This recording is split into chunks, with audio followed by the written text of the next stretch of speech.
윤석열 정부와 국민의힘의 호남 동행은 결국 호남 역행으로 귀결되고 있습니다. 일본의 후쿠시마 핵오염수 방류로 전남은 가장 큰 직격탄을 맞았습니다. 2022년 기준 전남의 수산물 생산량은 전국 수산물 생산량 3,200톤의 60%에 달하는 1,860톤에 달합니다. 그중 김, 미역 등 해조류 생산량은 전국 생산량의 90%를 차지하고 있습니다. 전남의 수산물 생산액 또한 전국의 40%인 3조 9천억 원으로 압도적인 전국 1위입니다. 전남의 어업인구는 15,500가구로 전국 43,000가구의 36%를 차지하고 있습니다. 부산, 울산, 경남, 경북, 강원의 어업 가구 수를 합친 것보다 많습니다. 윤석열 정부가 방조한 일본의 핵 오염수 방류의 피해는 고스란히 전남 도민이 짊어지게 되었습니다. 전남의 어업 생태계는 철저히 짓밟혔습니다. 요즘 바다에 나가는 어민은 공동묘지에 가는 것 같다라고 합니다. 전남이 지탱하고 있는 국내 전체 수산업의 앞날은 한없이 위태로운 위기에 처했습니다.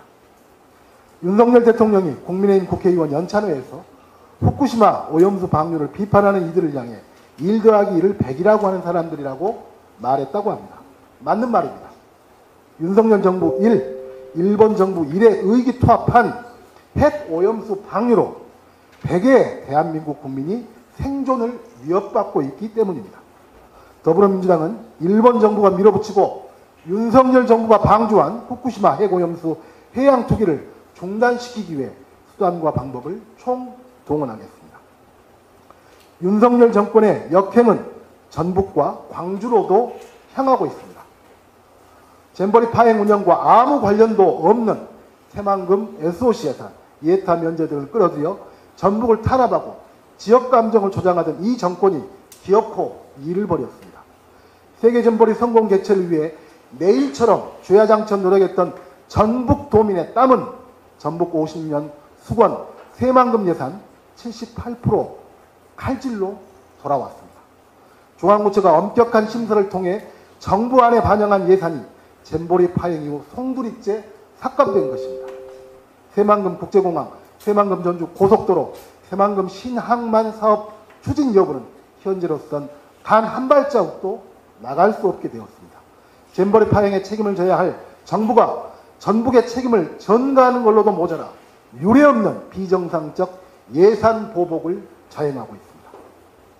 광주에는 6년 전 결정된 정일성 역사공원 조성 사업을 느닷없이 끌고 들어와 광주 시민이 마치 공산주의에 동조하는 것 마냥 철질한 이념공세를 퍼부으며 국론 분열을 획책하고 있습니다.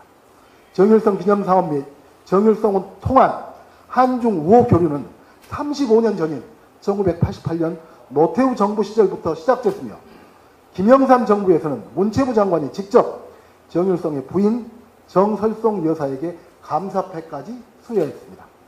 노태우 김영삼 정부부터 박근혜 이명박 정부 등 보수 정권에서도 문제 제기는커녕 한중 우호의 상징으로 장려하기까지 했던 사업에 얼토당토 않는 색깔론을 들이대는 것은 객관적인 역사적 사실을 합리적이고 지혜롭게 판단하는 성숙한 시민의식을 폄하하는 것일 뿐입니다.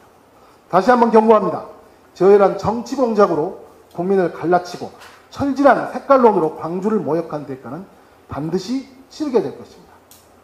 윤석열 대통령은 이처럼 무도한 호남 역행에 대해 반드시 응답해야 합니다.